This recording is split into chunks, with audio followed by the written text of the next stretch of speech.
All right, welcome. It's Chris Petrie. We're here. It's an Extreme Beginners video. We're going to have a great time painting this seascape here. We're going to show you every step of the way on all the processes and procedures you'll need to do to get this painting completed beautifully. We're going to have the Prang Oval 16 set that we're going to use. We'll show that. That will be on camera at all times. You're also going to have a photograph that we'll be working from on camera at all times. So you're going to see this photograph right here all the time, right up on the above here like this. And we're going to have this entire painting here as well on camera at all times. So you're going to see all of the very important parts of the process of your painting, everything here in the one location on camera. And it's just going to be a wonderful time of it. So let's get started. We have a little drip here happening there, here and there, no big deal. We always say that don't stress, make a mess with watercolors. So always remember that. Don't stress, make a mess. You can see we have splashes here and there, sand. You want speckles of sand on your painting. We're going to show you the technique too of splashing and speckling some sand here for your textures. All this here covered on this video. Seascapes, beaches, a nice beautiful seascape shack here, ocean, sky, all the washes, everything 100% covered, right to the last finishing touches of our figure with a fishing pole. You can leave the figure out if you don't want to really take the challenge of doing some figures in your painting, but that's totally fine. I think this is a simple figure anyway, but no worries. Let's get started in just a second. All right, so we just saw the finished painting. We're excited. Now we're going to get into this scene here. Beautiful ocean beach scene with, it's kind of a seascape with beautiful cabana here along the ocean. Some gorgeous blue sky. We have sand dunes here going and leading into the small shack here along the water in the ocean. So we're going to create this scene. We'll do it in a fun way. And again, this is an Extreme Beginner series, so I'm really glad you're joining me here. And if it's your first time here, great to have you here. Great to see you here. And also, if you have been watching for a while and you have been watching the Extreme Beginners series videos, you'll notice that we use the very simple approach to our art supplies. We're using a very inexpensive Prang Oval 16 set here. We use synthetic brushes, which are great for beginning out. If your first 6 months, your first year, you're better off using synthetic brushes. They don't hold that much water, so when you do use them with your water bucket and you're working in your palette and on your painting, you're less likely to flood your painting out with too much water and cause a lot of, unpleasant looking washes on your painting. So that's why I say this Extreme Beginner series is always a great series of videos you can watch. And I have literally probably 100 Extreme Beginner series videos that are in my archives on YouTube. So you just have to type in the word Extreme Beginners on YouTube and you'll see that I have literally like 100 or more videos. And these are all geared towards if you're just starting out. So you'll have 20 beach scenes you can paint and maybe 10 or 15 lighthouses and, other flowers and, landscapes and all kinds of interesting things like that. So you'll always have a ton of stuff you can work from in my archives. And going forward, we're always going to be creating these Extreme Beginners series videos. So no worries on that. You're covered. You have everything you need right here on my channel. I'm hoping you'll, feel free to subscribe so you don't lose a track of us here. The first thing I like to do, even before we start sketching or whatever, let's just spritz our palette here. I want to clean up the palette just a little bit. So each time we paint a new painting, and even throughout, sometimes even in the middle of a painting, I'll make sure that I keep my palette clean. And in this way we have nice fresh colors, clean looking colors. We don't want to get into the habit of just leaving all kinds of different kind of muddy looking colors in our palette. I definitely believe in, using grayed down colors and things like this, but if we keep leaving that in the palette over and over, I just find that if you keep your palette clean, even clean your palette a couple times during your paintings, 2 or 3 times during your paintings, and definitely every time you're starting a new painting, you definitely want to just tidy up your palette really nice like this. It doesn't have to be perfect, just, get all those large deposits of paint, just, kind of cleaned up a little bit so you have a fresh, clean working surface. And this is going to be our painting our photograph we're going to work from. And what I'll do is I'll get my, maybe I'll use this here. This is a soft pencil in 8B, and this is a Statler pencil.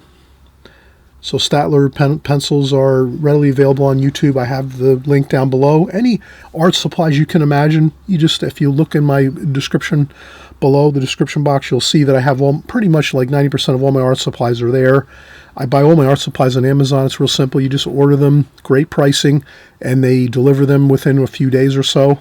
Sometimes the next day you'll get your art, your supplies. So that's a great thing. So I always, advocate, using Amazon. And then also too, they have tons of other, of course, it's like basically the largest shopping site online. So you can find every other thing you might need too as well. So if you're shopping for art supplies, you may need various things. You might need paint, you might need brushes, pencils, you might need some paper. It's all there. So you don't have to worry about going to different sites and different things like that. You can go right to Amazon. It has pretty much everything, all your brands, top brands, main brands, and watercolor supplies and things like that. So the first thing we want to do is when we're doing our watercolors, of course, if you're just starting out, again, welcome if it's your first time here. If you're a beginner, the main things you want to do is just kind of key in on the most important points of going through the process of creating a watercolor. So the first thing we do is we have our paper set up. We have our watercolor paper taped down to our working surface. You could have a sketchbook you're working from. You might want to tape out the edges. I like to tape around my edges of my paper just so I have a clean border all the time. When I'm done painting, I just lift up the tape and you have an automatic, beautiful, crisp, clean border around your painting. But if not, that's no worries. But here we have, I'm just going to pencil line around the rectangle of our painting, like that. So basically we created a rectangle like this. And again, the beautiful beach scene, seascape scene. Now the thing I'll do is usually, again, these are the main steps you're going to take as a artist. You're kind of always looking at finding out the process you need to follow to get the best results, because if you kind of just go shotgunning off in any different direction, we're probably going to wind up going off on a beaten track and not get the result we want. So to get the result we want, the first thing, I'll use a Sharpie. You can use a pencil. You can use a pencil to do this, but I use a Sharpie, and this is one of the reasons I do put tape around my paper, is because you can now do hash marks around your paper to get the main locations of your subject matter in whatever painting you're doing. If right now we're doing a seascape, maybe you will be creating a flower painting next or something else, and you want to kind of have things laid out for your composition. So the composition is really important in your paintings.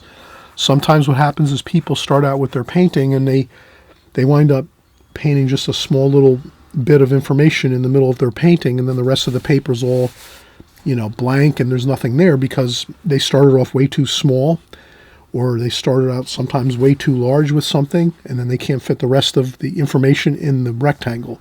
So basically all you have to remember is when you're creating a painting, you have your paper size, whatever size your paper is, you have a rectangle, and that rectangle is the area you have to work in. So you have to be really kind of make a conscious effort to make sure you're kind of really thinking about, okay, here's my rectangle, I'm working within that rectangle.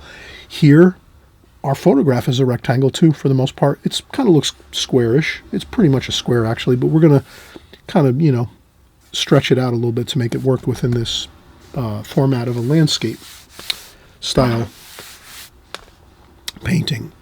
So here, we're just going to look with basic information and say, I'm looking at the painting and I'm saying, okay, the halfway point right in the middle of this photograph is like the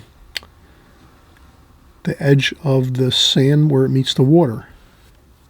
So if we just take this here and say, all right, that's the halfway point there. By all rights, if you want to use a ruler to get things really, really super accurate, feel free to do that. This happens to be exactly 10 inches. This vertical portion of this rectangle that we created. So we have 10 inches from here to here. So halfway is 5 inches. So this is actually the center point. This is the halfway. So we can just call that half. That's the halfway point. And then we could also say that if you have 5 inches is the halfway point, a quarter of the way. At this point, I'll use a different ruler so that we can start from the bottom and work our way up with measurements. And now if you're a beginner and you're saying, oh my gosh, no worries, you have to get a ruler. Rulers are pretty important, I think, with artwork. You can really gain a lot of value from a ruler to get your layout done when you're creating your painting and figuring out all the locations of all your subject matter. Kind of is really important to use. So again, 10 inches was the total distance between the bottom of this rectangle and the top. So now we said, okay, here's the 5-inch mark. We put that here. That's the halfway point. Now if you have 5 inches and you want to go halfway, if you want to go 3/4 of the way up to the top, you could say that that's 5.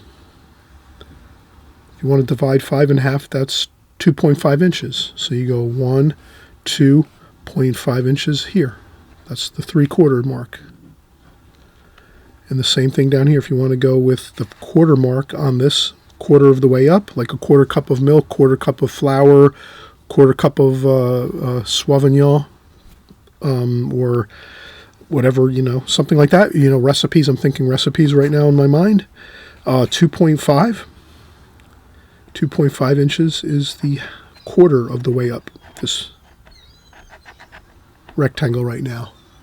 So you can kind of see I'm getting my hash marks up vertically. And what we have here is quarter, half, 3/4, and this is, of course, the top.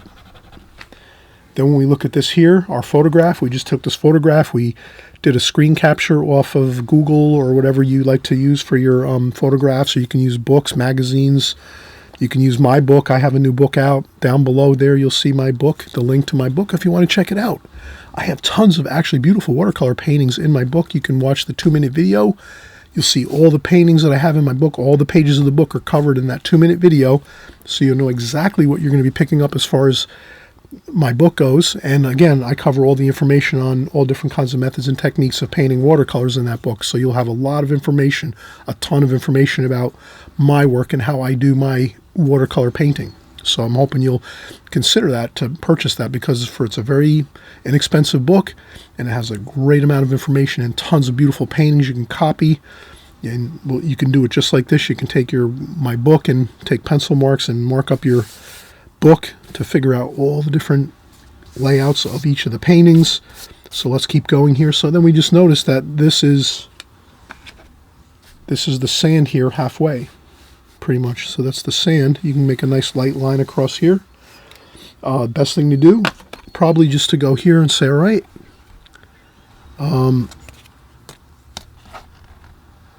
5 inches over here. We'll come over here and we'll do 5 inches up here. 1, 2, 3, 4, 5. That's the 5-inch mark over there. And then you can kind of you can get a really nice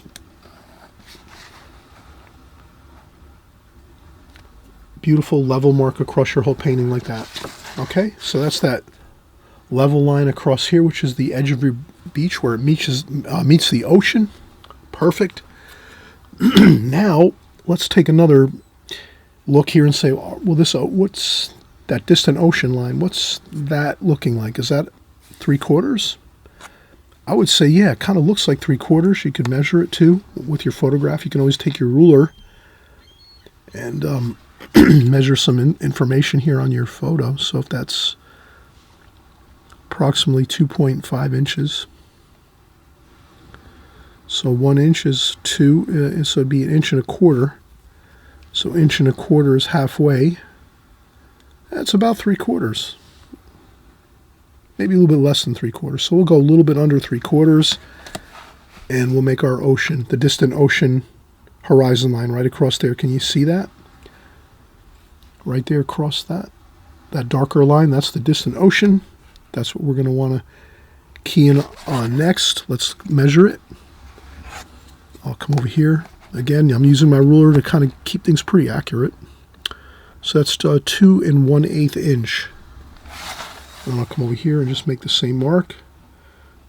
Here, 2 1/8 inch. Make a hash mark there, and that's all you have to do. You can use your longer ruler if you want to get that all the way across. So you just have to, like that. All right, so there you have it. I'll make these a little darker for you so that you can kind of really, that's the ocean line up here, the 3/4 mark, a little bit under 3/4 up from the bottom. Here, the halfway point. Again, I'll just go over this like so. That's the halfway point in the composition, which happens to be the shore where the ocean meets the sand beach here. And then we'll just do a little bit of erasing over here because we're going to make our beach house right here.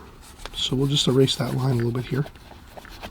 And again, I'm going with darker pencil lines so you can see them. I want you to definitely see all the pencil lines that I'm creating. So I'll just lighten that up a little bit. And then what we'll do is, this is like kind of the most, I would say, really key feature of the painting. Everything else is important, but this, like, you know, shore house here, this small, kind of like a, you know, like a cabana, or, you know, well, like a, you know, small house along the shore here.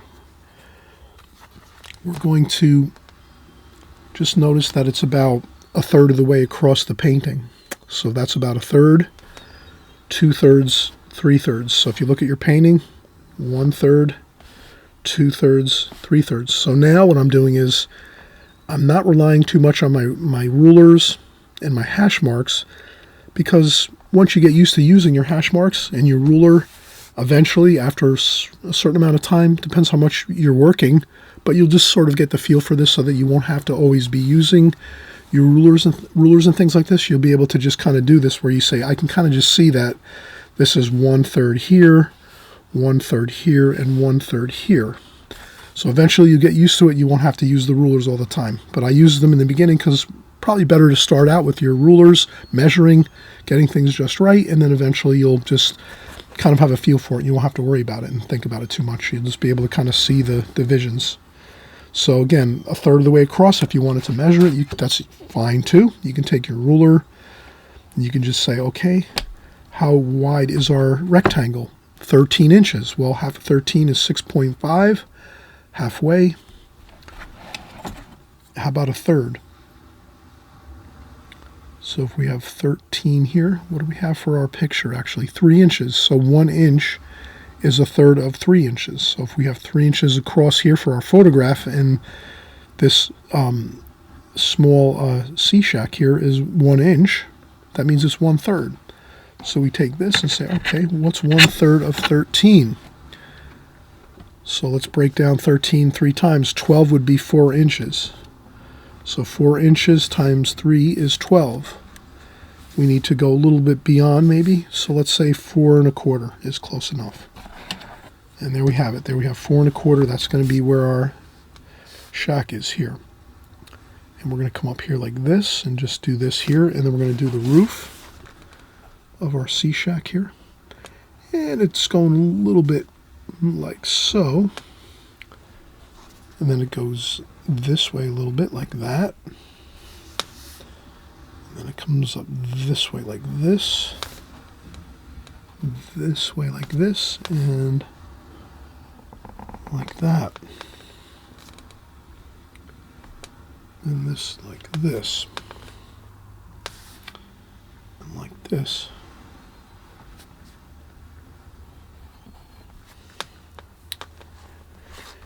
And then we see a few windows under here, like this.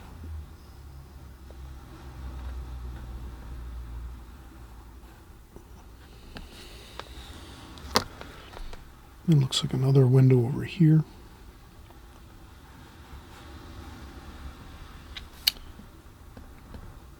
that's the wall, and then there's another window over here, like so. So you can just kind of draw in your windows that you see on your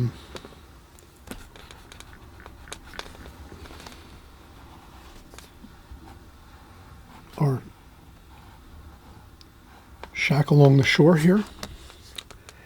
And you'll just notice that there's lots of plants and things like this.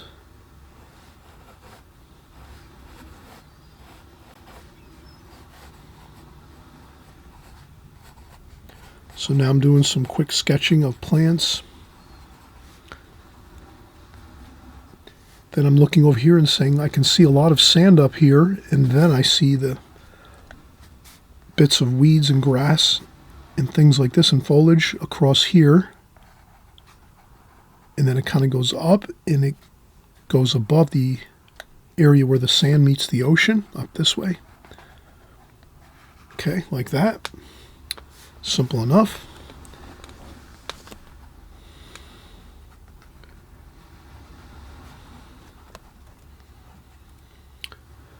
Okay, and now we have this over here like so. And what we'll do is we'll take a break soon. But I'm just going to get the bushes and trees and grasses and things over here. And you can see there's a large bit of trees and grasses and kind of like these are shore plants that are along the ocean.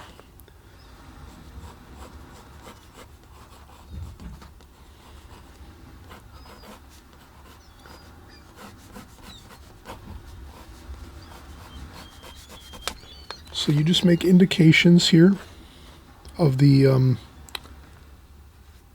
of these plants.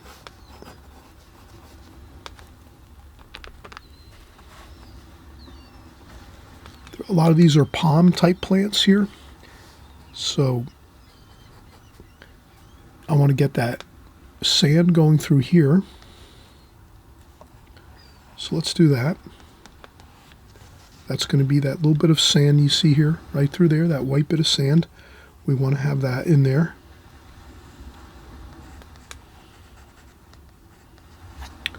Then we come down here and we get this.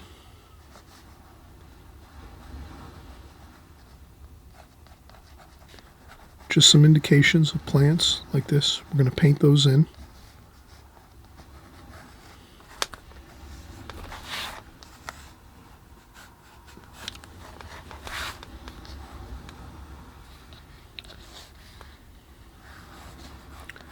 This happens to be a palm that leads us and leads our eye into the painting this way, so that works out great.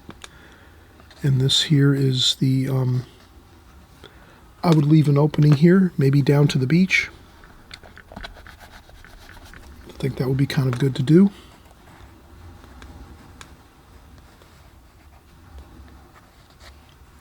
And there's another bit of trees and bushes over here and plants and things like that.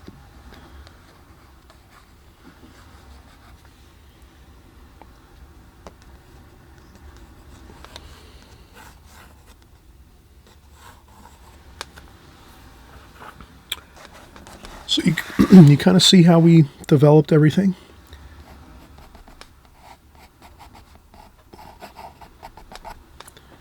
All the way through the whole painting. We have the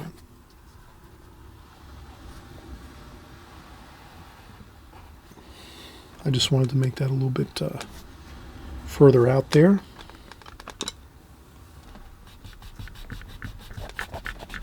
Okay, so now you see the whole painting, drawing of the photograph that's going to eventually be our painting. I'll put a little bit of lines here just to indicate that there's some of those white caps of the ocean coming in. That's really everything right there. Now the main thing we definitely want to make sure we have is the sunlight. The sunlight's coming from this side of the painting, coming this way. It's in the photograph, you can kind of see it. Can you see how there's that really bright bit of sunlight on the side of this shack here along the ocean? That bright sunlight indicates that the light is coming this way. And there's a shadow underneath the roof too, which means the sun is pretty high in the sky. So we can always make a little line here for a shadow. We want to make sure we have a shadow here, so let's put a line across there like that for the shadow. This is all in shadow over here. You can see that. This is all in shadow, this side of the shack. And again, let's make our icon of our light. So we have our light here like this, and we make our spotlight icon. I hope you'll do that. Please do that. Make your spotlight icon where your light's coming from. This way you always know when you're working, wherever you have your icon, you'll find it and look at it and go, okay, right away, the light's coming this way. And then that will help you right away to know if you're going to put in some shadows here and there, or the shadows on this shack here along the ocean, anything like that. You'll have it. You'll see it right away. You'll just refer to it, and it won't be like you have to sit there and think for 2 or 3 minutes on where the sunlight is again, trying to like second guess yourself. If you can like try to avoid second guessing yourself, it's going to be a great thing. So let's keep that in mind.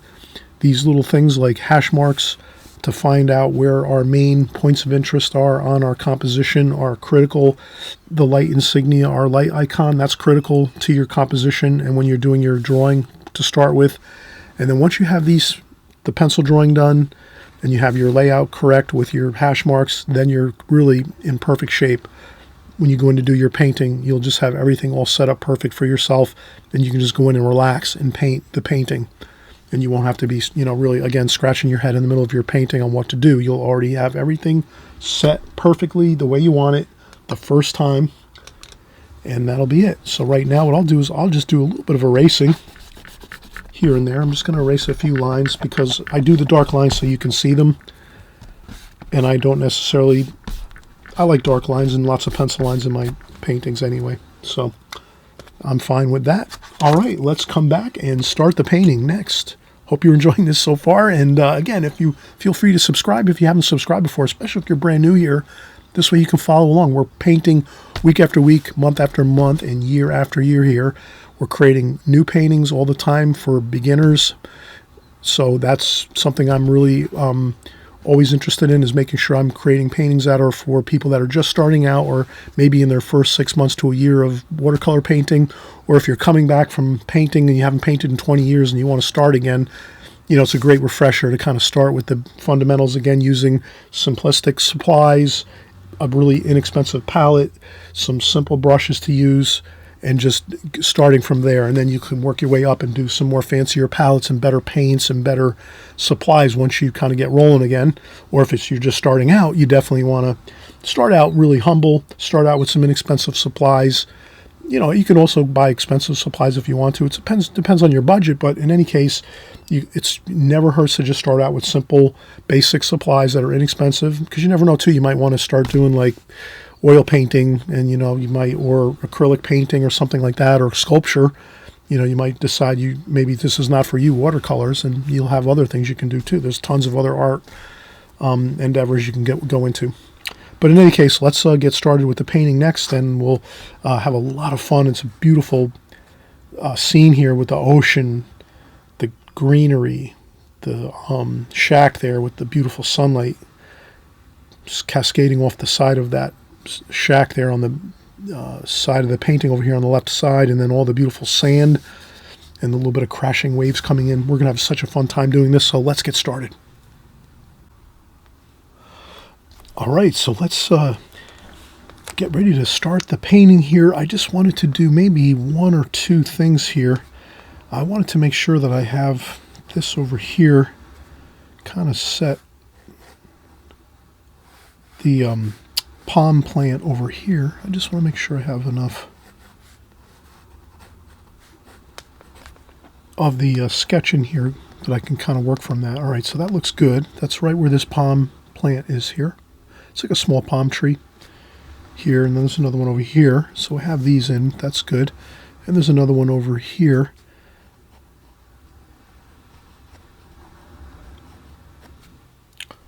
Like this.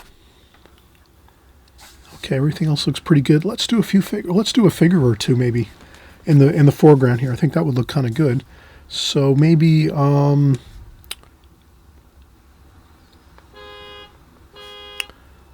let's see, maybe I'll do something like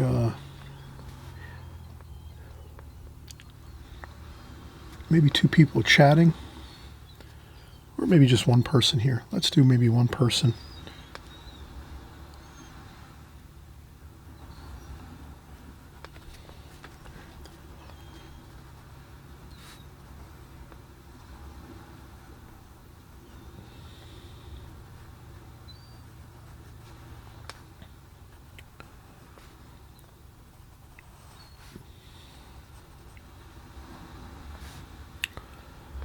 And this person's maybe just casually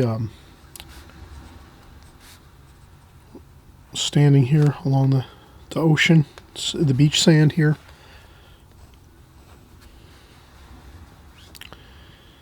And maybe they have a fishing pole here.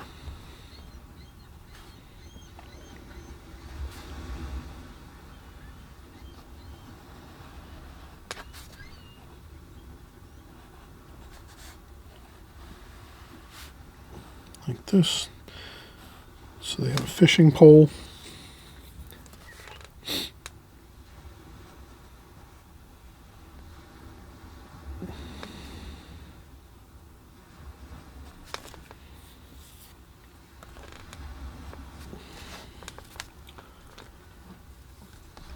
And if you find that you had an issue with maybe a part of the figure, maybe the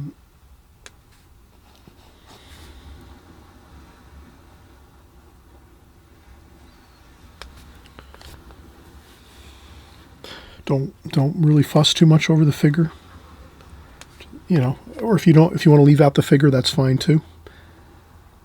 I just figure I'd put in a figure here, maybe make it look a little more interesting. So you have somebody here, they're going to be going fishing along the beach here, and that should be good. A little bit of figures in our paintings are always something interesting to do.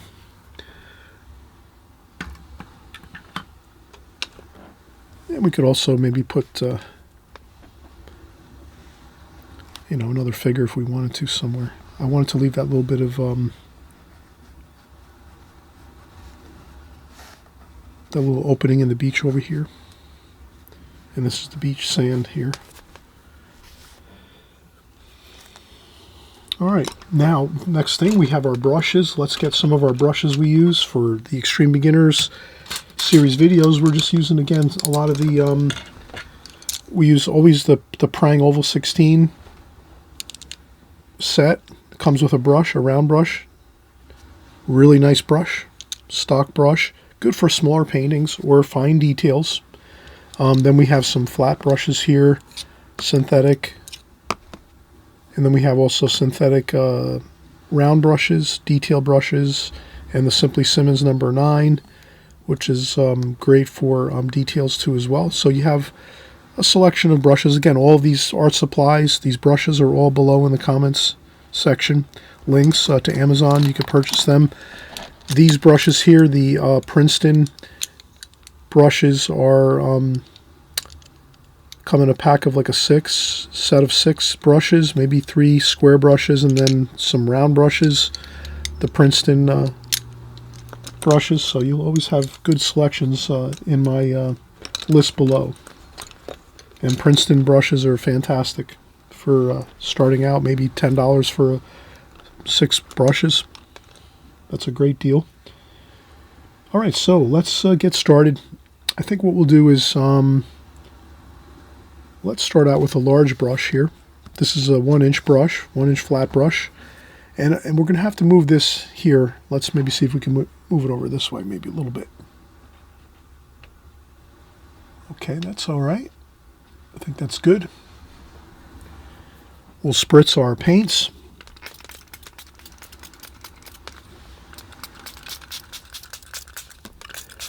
And this Prang Oval 16 set's incredible. You have so many great colors right here in this set to give you a great variety of color. So I have fresh clean water in a water bucket over here to the right of my working station over here. I usually use a tissue or a paper towel or a sponge. Well, usually I have a sponge next to my water bucket. This way you can kind of, if you have a large brush, you can take the brush out of your water bucket and then tap on the sponge a little bit to take off some of that flooding water that's coming off the brush. So you can do that, and then you also can take out more water if you need to with a tissue or sponge to further dry your brush if you need to when you're working with your paints. But right now we are going to do the alla prima method. So being that we're going to do the alla prima method, we're going to start off with the smaller darks of the painting. So I'll use my small Da Vinci travel brush, synthetic round brush, and let's see if we can get some of the darks in our painting. So we can move this back over here if we want. And let's just see if I can find some of the darker darks. So I'll take some blue here. This is kind of like a French ultramarine blue or a cobalt blue. And this here is kind of like a cerulean blue. Kind of like that turquoisey blue. So we have some blues there, and even some greens here. Some of this, it looks like viridian green. Beautiful green, kind of like a turquoise green. So we're just going to get some colors going here on our palette, maybe some brown here. I tend to like to just take my colors from the palette over here like this. Blues over here. Kind of like straight over across, greens up here. And we do have quite a bit of greens here, so we're going to put lots of green here. A little bit of brown in the green to make it a little bit grayed down, almost like an olivey green. That looks good. Brown here, maybe a little bit of orange. So I'm just kind of getting some colors on the palette. Just, that's all, simple as that. Now to get some really the darks of the painting, we could ask ourselves, what are some of the darks? If we need darks, we'll also have purple.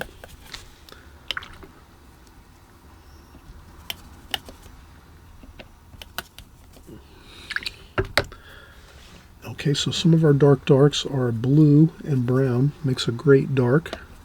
Blue and brown. That dark blue. Maybe a touch of red in there. Okay, and then we're going to look and see that there's some windows over here. I think they look kind of dark, so let's get those dark windows in. Over here in the shadows.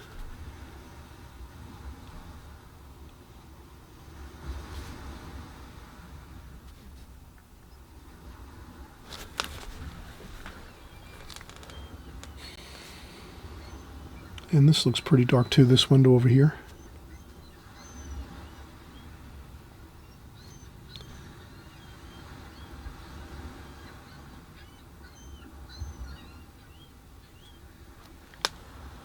Okay, so I'm getting in some darks, and these are going to lighten up a little bit.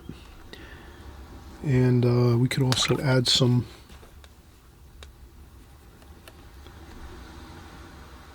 yellow and orange into those darks, just to give them a little bit of warmth.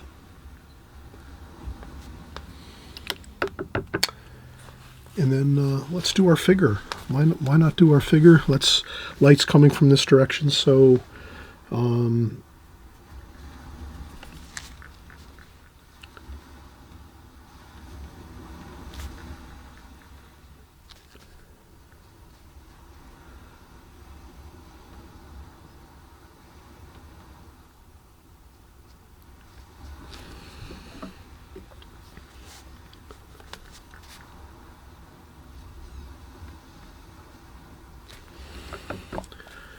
And what I'll do is I'll just try to, sometimes you can use your tissue to lighten up a couple sections here if you find you have too much dark paint there. But I think that looks pretty good. A little bit darker on this side over here. He's going to have a shadow. I'll make a little bit of a purple shadow over here. Like this.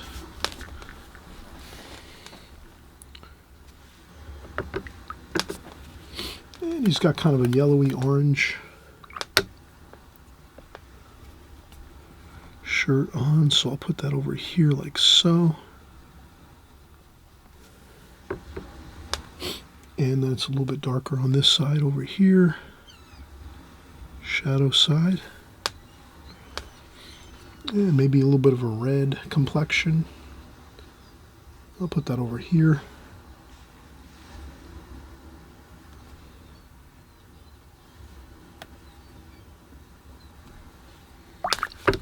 I dry off my brush with a little bit of paper towel or tissue, and we'll just get our face on here.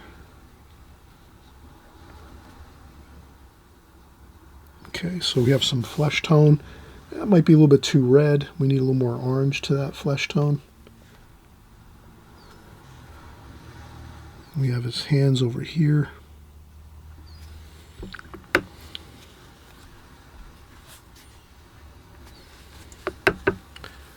And we let the paint mingle, mix around a little bit. Okay, so he's got his fishing pole here, and he's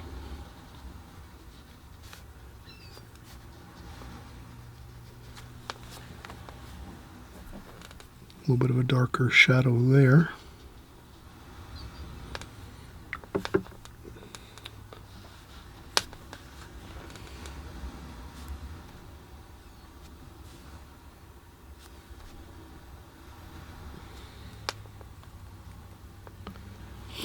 Maybe a little bit of brown too in his complexion.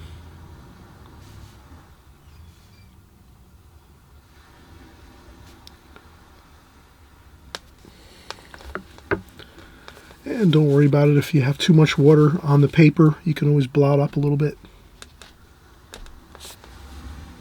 And we're not shooting for perfection here. Let's just try to get some fun things happening. And his hat would be like this. Shadow under there. Shadow under there. Purple. And then light up here on the top of the hat.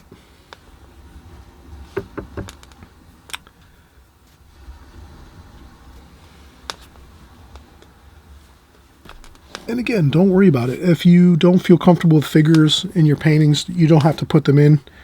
You'll just kind of skip that step where I'm putting in a bit of a figure here just in the foreground. Don't worry about it. Okay, and we're continuing on. We have green, brown, and then we will add some blue to that green and brown to give ourselves a little bit of a darker dark over here on the right hand side. Some blue and some brown. And then we're going to do this. We're just going to get a little bit of that darker dark there. You can see that. And I'm just going to do some up strokes like this, just to get some of these darks in there.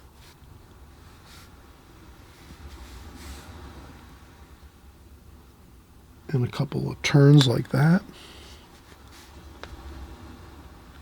And I hope you'll... Light's coming from here, so a little bit darker on this side.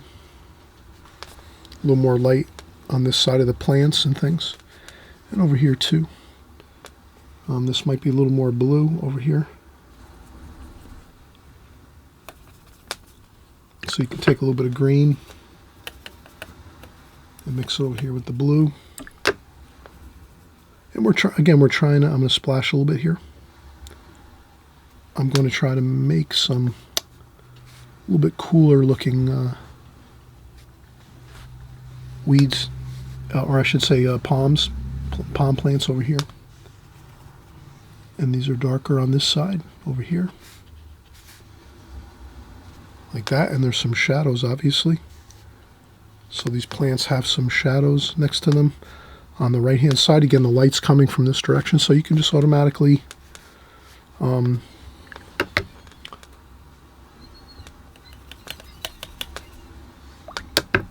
make some really nice, and then I'll just take my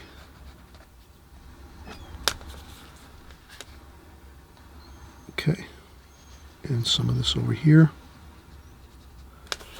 And these are tending to go with some of the lighter bluish colors over here. We're in the distance now. See, this is further away in the picture, so we want to add a little bit of more blue to these plantings along the water here. Even though we might not see it that way in the photograph, since we're creating this painting, we know we want to try to enhance the feel of distance here.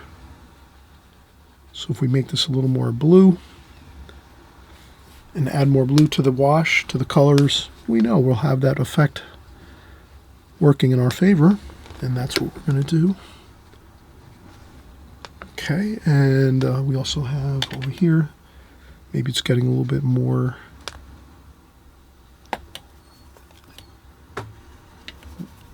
now we're getting a little more green, more of a vibrant green with less blue, like that. We could do a little uplift like this, or a couple of uplifts like that.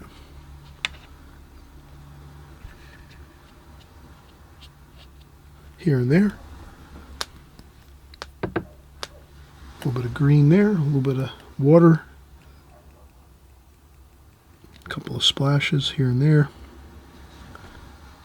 Like this. Then we have some more blue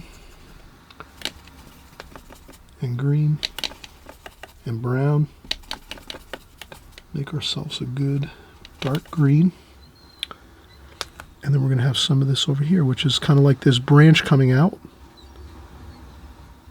Like this.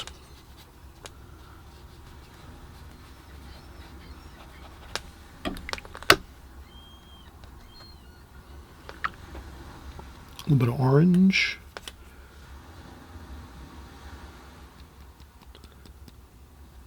Again, watercolor is fun. Have some fun splashing.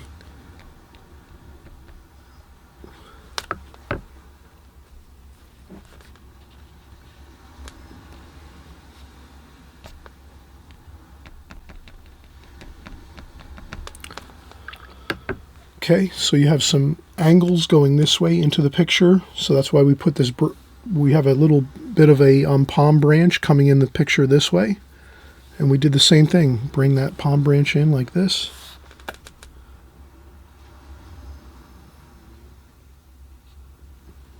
Good enough.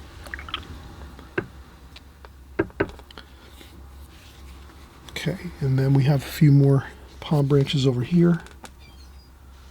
So we could start doing a few of these, and I'm feeling like we need a break soon. We've been working quite a bit now for about 15-20 minutes. So I'm going to try to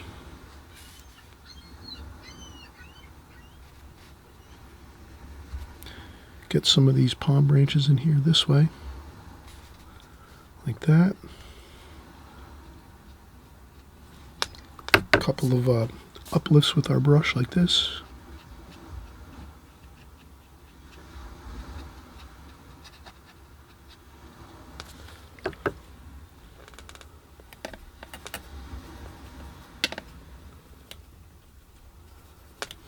And we just mix around our colors, and we make them, the greens, more vibrant as they get closer to us.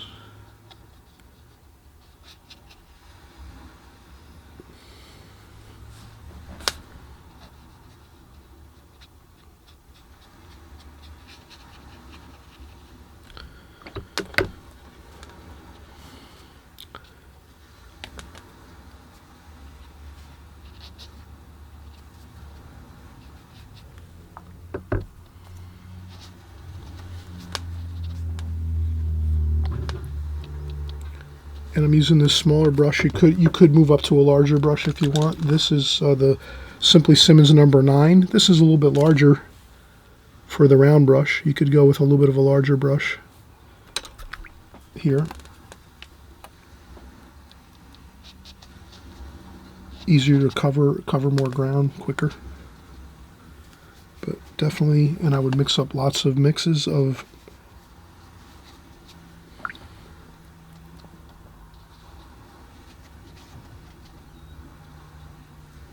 greens, some browns, some oranges.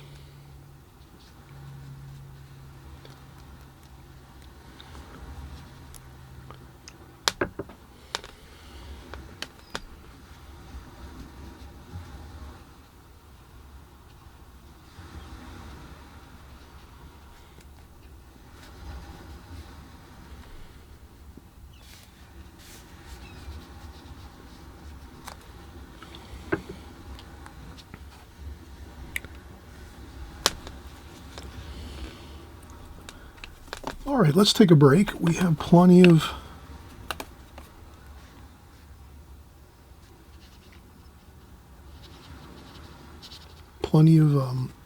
washes on the paper now.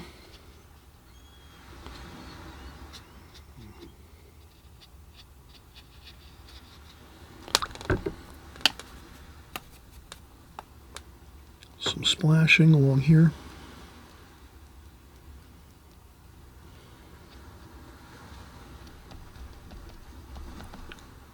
A little bit of finger dabbing along the house here.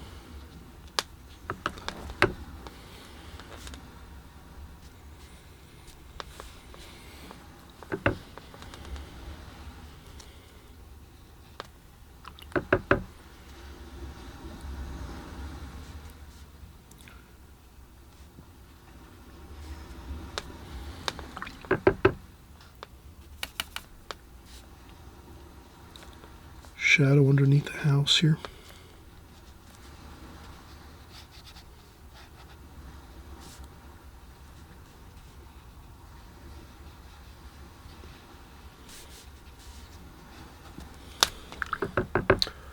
All right, I think we are in great shape. We did a lot of work here. You could have broken this up into a few sessions if you wanted to.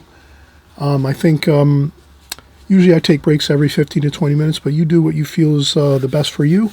You're the artist. You're going to decide when to take some breaks, if at all. Sometimes you could work for an hour or two, maybe you don't need a break, or sometimes it's different. Sometimes you might feel a little more tired, you need more breaks. Sometimes you'll feel more energy, and you can just keep working on your paintings. It's up to you, but let's take a break now. We have quite a bit of work done so far.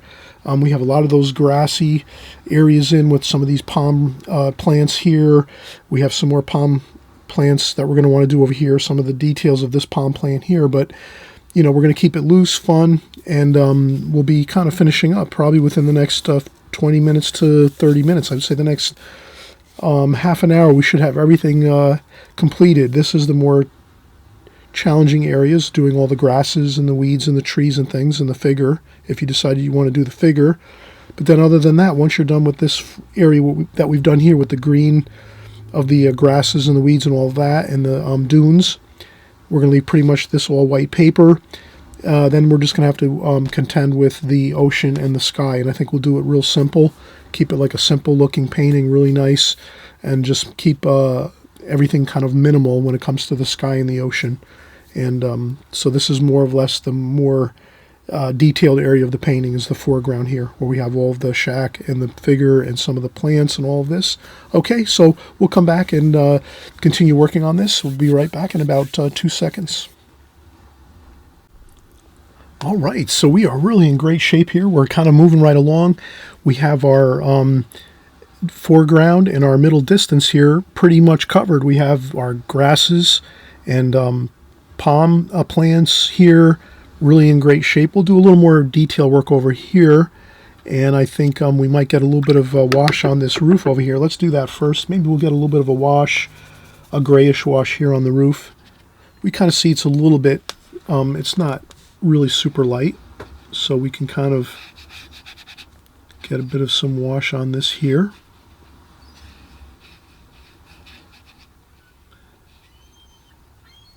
like that. And maybe a little bit of orange. Some warm wash within that cool wash there. If you feel you've gone too dark with that wash, you can always lift up a little bit with your tissue or paper towel just to lighten it up a little bit, and it will dry lighter too. Always remember, watercolor dries about half as light as when you're putting it down on the paper. So that's a great rule to remember, like a rule of just in your mind you'll say, well, when I'm putting on a wash, usually it's going to lighten up about half as light or half as dark as it is when you're putting it on the paper. So this will dry substantially lighter. And this over here, I think I'm going to leave white paper, this side of the roof over here. The light's coming from this direction again, and we have our light icon up here letting us know where the light's coming across the picture like this. So let's leave that like that, and then we're going to have our shadow, our purpley shadow over here underneath the roof like that.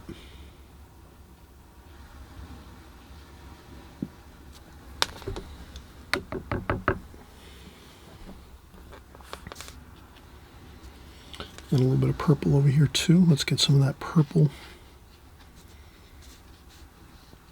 green and purple for our shadow. Maybe a little bit of warmth in there too. A little bit of some red or some orange, you know, your choice. You can add a little bit of, it's always nice to have a little bit of warmth in your shadows so that they don't feel incredibly cool and you don't see any kind of warmth in there. Alright, so that's good there. And let's see what else we have. Some details over here. We'll mix up some more green. And if you have to, you just remember you can add a little more with your spritzer bottle to activate your paints a little more. Again, you just kind of, that's what's great about these old Prang Oval 16 sets. All you have to do basically is just spritz some water on them and you're ready to paint. And then you can just go about your business, and then a week later, if you're going to paint again, you spritz them again. You're ready to go and ready to paint. So there's no preparation for anything when you're using your Prang Oval 16 set, and that's why it's perfect for beginners. Because a lot of times, if you're just starting out in watercolor, you know, you have a lot of concerns, things you're thinking about, having to, you know, put some time in the schedule to practice, and all these other things. You don't want to have a million things on your mind about how you have to squeeze more paint out and tubes, and is it going to be hard, and is there going to be mold growing on it? Nothing like that is going to give you an issue when you have a nice Prang Oval 16 set like this. Again, you just open it up, spritz it with some water, you're ready to paint. You can leave it like this, leave it open, come back a week later, spritz it, ready to paint. Simple as that. No special type of handling instructions with your Oval 16 set. It's just open it up, spritz it, paint. That's it. So now we're going to do a little more detail over here with this plant. And you can also just do this very loosely. I would just do this very fun. Do some like this. Some splashes here.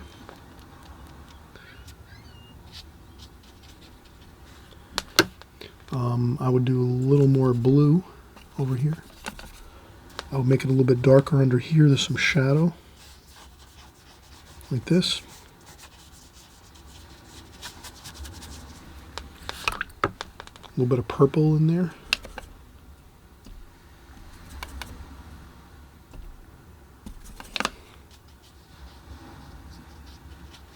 Like that. Brown. Blue. Make a nice dark blue and brown. Maybe some more blue here and some Viridian brown. Maybe a little purple. Like this.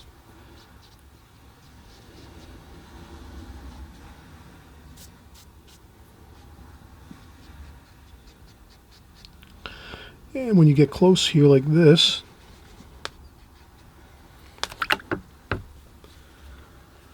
you can also have a needlepoint brush on hand. I always have a needlepoint brush that I like to have for my watercolor paintings, and these needlepoint brushes are incredible. They have a very, very extremely fine point.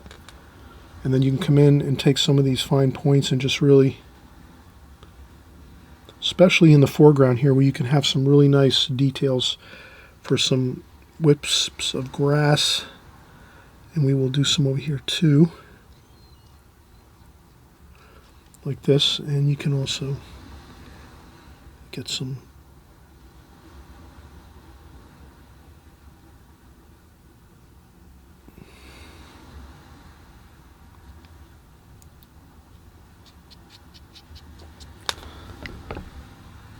and then maybe some orange.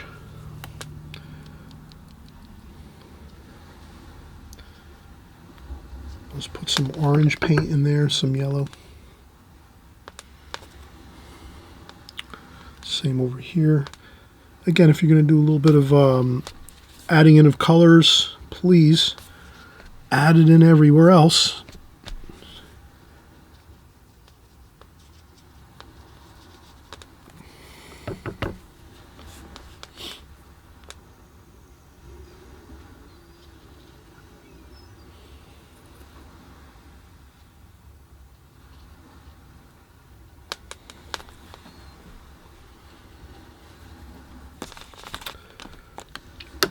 Okay, I'll go back to the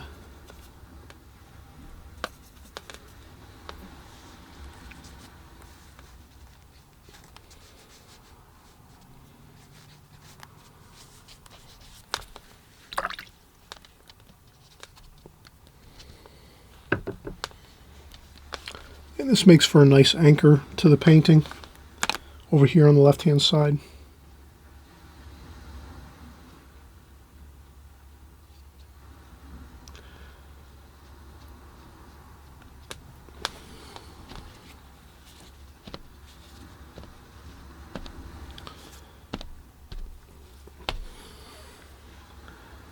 Shadows over here.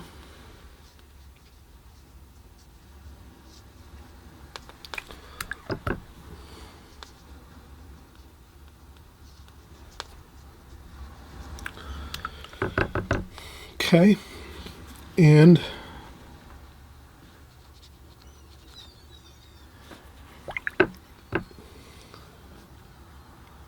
what we'll do next is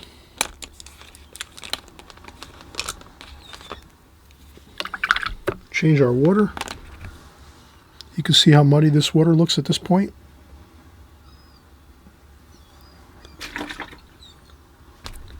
Always good to change out the water, especially when you're starting to get into the lighter washes like the sky and the ocean. Now we're going to have some, I'll move this over here. Okay, and then we're going to use our large 1-inch flat brush, take some of that fresh clean water and just splash it on there and go across the whole sky. More water up at the top up here, and then sporadic water dampening of the paper underneath here.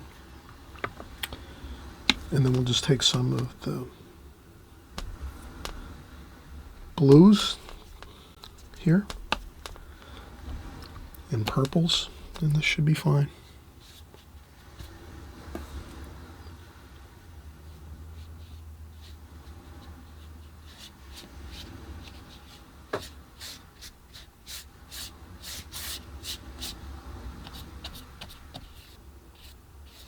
And kind of do it, add your paint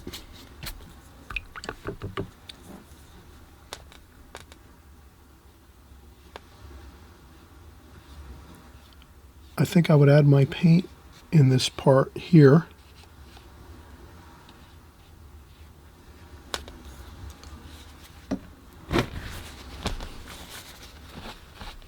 Okay, quickly, if you have an area that you paint it over, no big deal. But this is where I would, that's good. I wouldn't do much more than this. And then we're going to go a little bit darker once this dries now. So now we have to just wait. You can use a blow dryer, or you can wait 15-20 minutes and do a darker wash right over here where you can see how the ocean is quite darker. So the ocean is quite dark here along this horizon line of the ocean. And then it gets a little lighter over here along the beach sand. But we're just going to leave it as it is, except we do want to have a bit of a darker tonal value along this line here where the sky meets the ocean, the distant or horizon line of the ocean. So that's all we have to do. And then we're pretty much, our painting's completed. So I'm hoping you're going to stick with me here for the next 5 or 10 minutes. Well, let's just let this dry. I'll take a quick break, and then we'll come back and we'll finish up just the ocean, and we'll be completed with this painting, and we'll see how good it looks when it all comes together. I don't think we need to do much more detail. Maybe we'll paint in a few details with the fishing pole here with our figure that we created. Maybe there's a little more of a detail or two on our shack we might need to do. So I'll work that out when we come back, but great to have you working with us here and finishing up now as we get to the last bit of our time in on this painting. And again, I'm hoping you had a lot of fun here doing this painting. It's just a great way to create some beautiful seascape type paintings. Not too difficult. Some greens, some palms, some ocean, some sky, a figure if you want to put that in there. A nice little simple shack here along the ocean. Kind of, really beautiful painting to do. So hope you'll try this out at home. Hope you'll keep coming back here. We're working week after week, month after month, and year after year on my channel here, creating paintings just like this over and over and over again, as well as other paintings that you love, like flower paintings and landscapes, doing those beautiful countryside scenes with barns, and doing some architecture, houses, buildings, city scenes, cityscapes. So we do it all here, some figure painting, portrait painting too, every once in a while. So keep coming back. I know you'll always find something you love here on my channel, so hit the subscribe button so you don't lose us here. And then we'll see you just in about 5 more minutes, and to finish up this painting, you'll see how well it comes together for us. All right, we're finishing up this wonderful painting here along this gorgeous ocean and beach scene here, seascape. I think we just have a few things left to do. Again, we did mention that we wanted to get a darker bit of ocean along the horizon line of the ocean. So I'm going to dial back up my photograph here and put that up here just so we can kind of see. I'm going to see if I can prop this up maybe with some tape there. Okay, so you can kind of see that dark ocean line there. That's important. We really want to get that in. And we have different flat brushes we can use. This one's pretty large. Maybe we'll use this touch smaller. This is a 5/8 inch flat brush. And again, this comes in a set of 6. In the description box below, you'll see the Princeton Art and Brush Company. It's a synthetic watercolor brush set, so you get like 6 brushes for like $15. Great deal. Again, if you're just starting out. If it's your first time here, again, thank you so much for coming by. If it's your first time here and you've never tried watercolor before, you maybe just happen to see this video and you're kind of getting excited about it, it's a great medium. It's so much fun. You can take it anywhere. You can go on vacation with your watercolor paints. It's just basically a Prying Oval 16 set here. You fold it up, you throw it in a duffel bag, a purse, pocketbook, or even a backpack, whatever it is. You take it with you with some brushes and a little bit of a sketchbook or some watercolor paper, and you can be painting when you're on vacation or your getaways, or even if you're just doing some things around the house. You can set up some simple scenes in your house with some flowers, or it's endless the amount of fun things you can paint and create, draw and paint in watercolor. And it's such a fun medium because it's so easy to set up. It's there's no mess. It washes up with water, soap and water, so you don't have to worry about messing things up and clothes and furniture and stuff like that. So this is really a great medium, and I hope you'll really get interested in watercolor. And it's so much fun. You can just keep working on it year after year, month after month, and year after year. You can keep working with your watercolors, and it's just great. So let's talk about getting this darker line here. So the thing I wanted to do is I do have fresh clean water in my water bucket. You can kind of see how clear that water is, crystal clear water. You want to have that when you're working with your skies, especially where you have light washes. And then you're going to want to, the thing I'd like to do here is just take a damp brush and go across here lightly and just go all the way across right on that pencil line where the ocean is, and just dampen that line a little bit. Just like that. and then a little more water, and just kind of sporadically add it to the paper below that one bit of line you created there. And what this does too, if you take that damp brush and go around the top of this shack here with that damp brush, that'll keep the darker wash from flowing into your roof over here. Because you notice how our roof was kind of light? Somehow we lost our photograph. Alright, so this is giving me a problem. There we go. There, that's better. Alright, so you can kind of see how the roof is quite light here in this photograph. And we did keep it light here in the painting. We tried to stick with what we see in our photograph for our painting. We're always looking back and forth at our photograph, painting, we're trying to stick to what we see here, the darks, the lights, the colors. And then we're noticing that is a light rooftop there. Those shingles on that roof are very light, so we want to keep that darker blue that we're going to put on right now from flowing into the roof. So you just put a damp line right above the rooftop, and that'll keep that from happening. So now we'll get some darker blue here, like this. A little bit of green in there too. Let's see how it looks. Let's just go right across. And if you need to put a piece of tape across there, if you feel like you can't, at this point in time, if you're just starting out, you might feel like I can't get that line straight. You can always take a piece of artist tape, the really, I guess they call it a drafting tape, or you can also use the tape you can buy at the big box stores. It's like for trim, painting tape, painter's tape. Low tack, they call it low tack painter's tape. If you buy low tack painter's tape, you can put it right across the painting once your painting's 100% dry, whether you blow dry it or you let it dry naturally for a couple hours. You can put some low tack painter's tape across on your sky here, across this way, like this, right along there, and then this way your wash here on the ocean is going to look a little better. But I've been painting oceans and scenes like this for so long that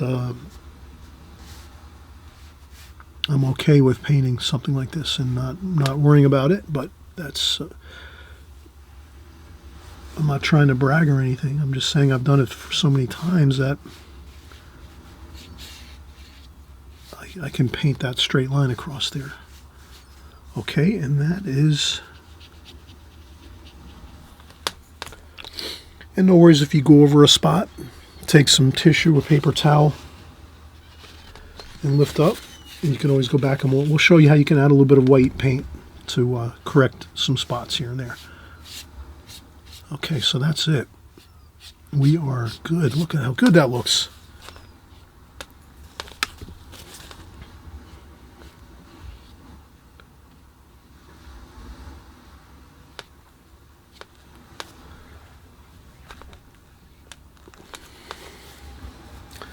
And then you can even get in some darker darks, some more blue and green and brown. And you could do a couple of little dark spots like this. But I wouldn't do it near the edges of the paper. I would just do it in the middle here. And what that does is it kind of makes your attention go to the center of the painting.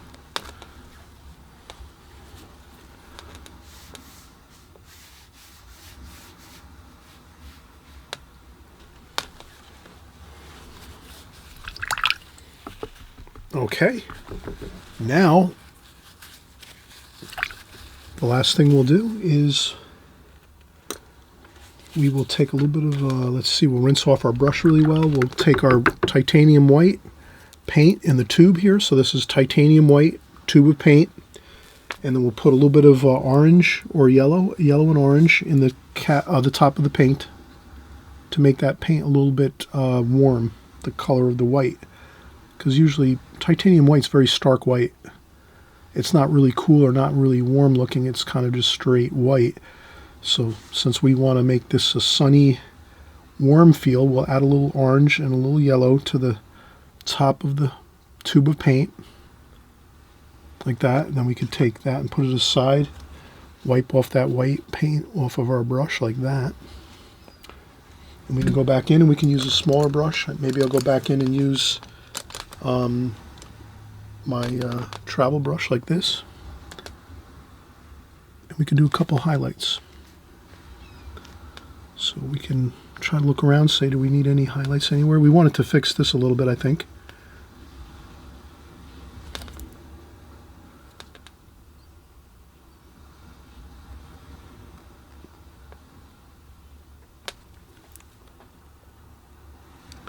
And I think our figure looks fine. So yeah, I don't think we need to add many more highlights than what we just have. Maybe we could use a few. Maybe a little touch of light here for our windows. Maybe just a little bit like this. Just like that, a few little bits of light there.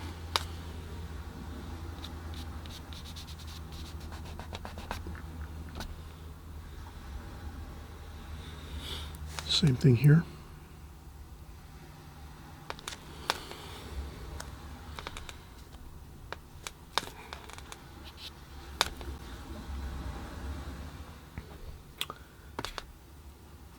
Okay, that looks good.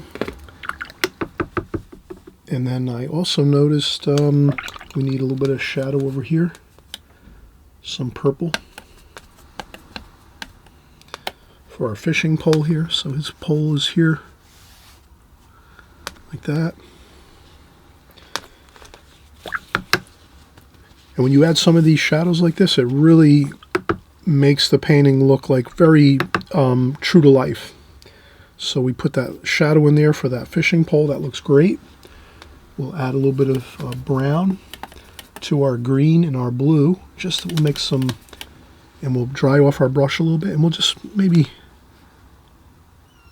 we just want to make a little bit of a, we just want to have some, a little bit of a dark line there for the pole, for the fishing pole.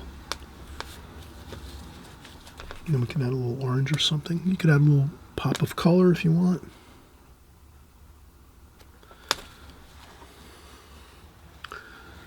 But I think our figure looks good. You know, we could have a little more shadow on our figure over here.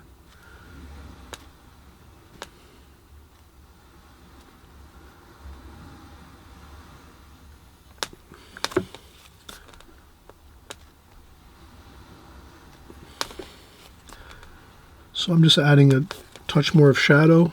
Make sure I dry my brush just so I have a damp, like almost a dry brush, just to fade that shadow in a little bit like that. And then maybe more of that purple and just a little bit of a dark over here.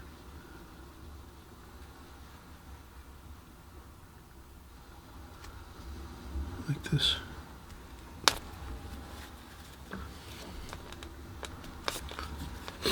Maybe a little bit of red here, just a little bit more.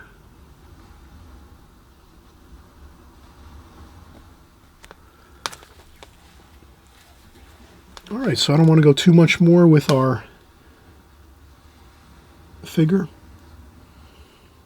little bit of orange.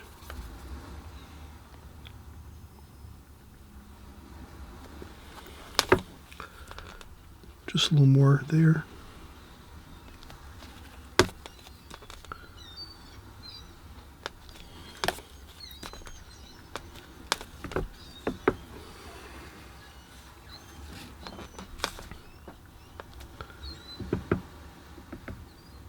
Okay, maybe a little bit of orange. And at this point here too, I'll take a little bit of paper towel and dampen it up with some water, like this. And I'll just, clean up one section here because I just want to do a few more bits of detail here. So let me go in with some of my Well, let me use my Simply Simmons number 9 round brush over here, orange and brown, like this. Dry off a little bit of the, I'm trying to get some speckles like sand. And then you can blot up a little bit. Like that. You want some speckles for sand over here maybe.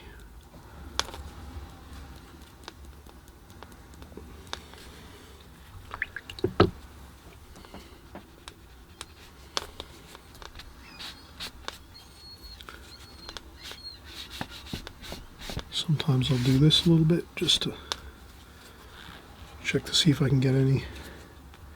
Maybe we could do a little bit of waves, some waves here. So I'll take the Simply Simmons with a little bit of that white that we were using before, and you can maybe add a little bit of white. Just a touch of that white paint for some of those waves coming in, like that.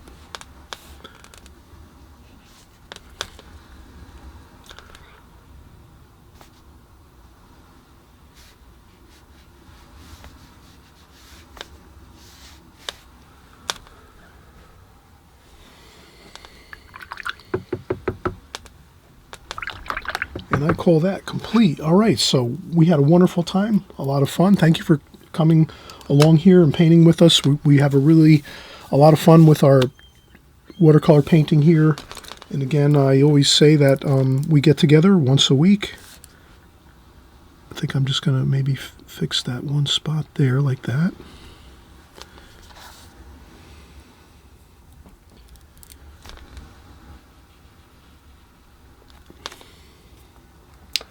And so please keep joining along with us week after week, month after month, and year after year. I guarantee your paint is going to look better every time you get together with us and practice with us. And from this point, we'll see you on the next video, okay? Talk to you soon. Bye-bye.